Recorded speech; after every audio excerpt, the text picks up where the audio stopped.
Aujourd'hui, Marc me demande de parler du flash Cobra.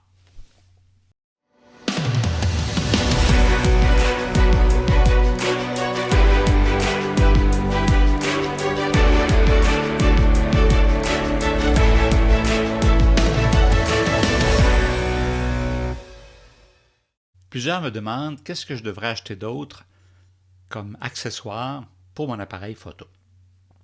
Je recommande toujours en premier lieu d'acheter un flash Cobra.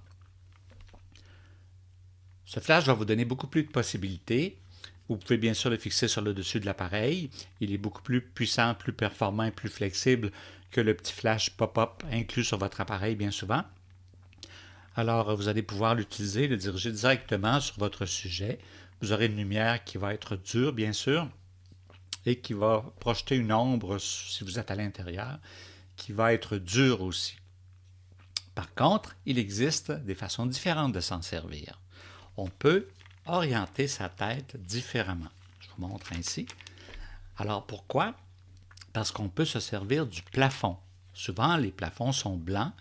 Alors, en dirigeant votre lumière sur le plafond, vous allez projeter une belle lumière douce sur votre sujet. Vous pouvez aussi utiliser un angle, comme au billard, pour aller chercher votre balle et la mettre en poche. Alors, on y va avec un angle vers le plafond et la réflexion va se diriger sur votre sujet. Ça va faire une bien plus belle lumière. Il y a aussi des diffuseurs, comme celui-ci, très peu dispendieux, qu'on peut mettre. Alors, ce sera une lumière qui sera beaucoup plus douce, avec un diffuseur comme ceci.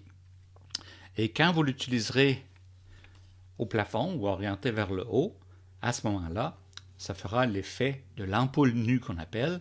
Ça fera une lumière qui sera circulaire sur 360 degrés.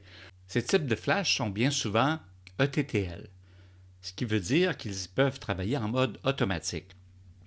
La caméra va faire une capture de l'entrée de lumière dans son objectif et envoyer l'information au flash qui, lui, va ajuster son éclair en fonction de la scène à prendre en photo. Vous pouvez aussi poser ce flash sur pied, comme l'exemple ici, sur une table, sur un meuble surélevé dans une pièce, par exemple, le diriger vers le plafond, vers les gens. Et il existe aussi des petits appareils qui ne sont pas dispendieux, qu'on peut installer sous le flash comme ceci. Puis, il y a un émetteur et un récepteur.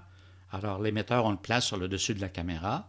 Le récepteur ici va recevoir le signal et quand vous allez prendre votre photo, même si votre flash est loin de vous, il va s'enclencher. Il y a deux façons d'émettre et de recevoir le signal. Il peut aussi être déclenché autant par infrarouge que par la source de contraste de lumière dans la pièce. Alors, c'est à nous de choisir. Parfois, on va synchroniser un flash avec un petit bidule comme ceci sur la tête de la caméra. Et les autres, on va les placer en mode de réaction au contraste et ils vont s'enclencher automatiquement par la lumière du premier flash, qui est le flash prioritaire.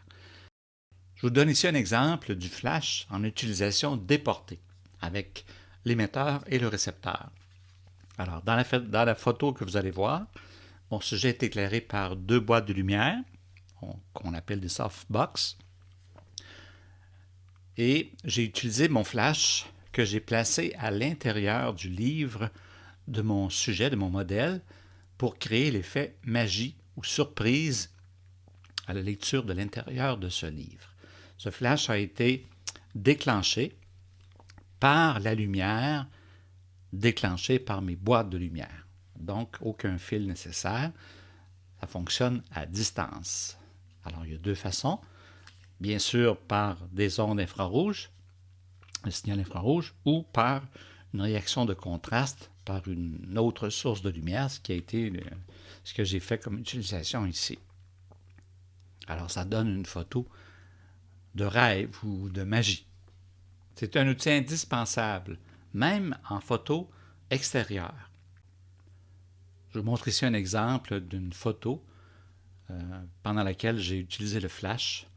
pour aller chercher du détail dans le plumage de mon canard. Alors, c'est un bel outil à se procurer, le flash de type Cobra ETTL.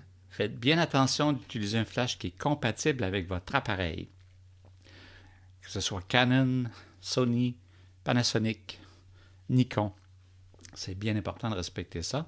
Et faites attention aussi de ne pas utiliser un vieux flash qui fonctionnait sur des appareils argentiques, puis quelqu'un vous le donne, vous le prête, vous dites « Ah, je vais essayer ce flash-là », vous pourriez endommager les circuits électroniques de votre caméra si ce n'est pas compatible, parce que la puissance n'est plus la même sur les griffes porte-flash. Alors, j'espère que cette capsule vous renseigne, j'espère qu'elle vous donne le goût de vous procurer un flash de type Cobra. Vous vous amuserez à l'orienter. Et aussi, j'oubliais en terminant, si vous faites une photo en mode portrait, vous pouvez aussi pivoter la tête au plafond ou un peu en angle vers l'avant, autant que quand vous l'utilisez de cette façon. Alors voilà, un outil indispensable, un cadeau à demander ou un cadeau à se faire. J'espère que cette chronique ou cette capsule vous a plu. Mettez un pouce bleu, abonnez-vous à la chaîne pour d'autres capsules pour les passionnés de la photo. Au revoir!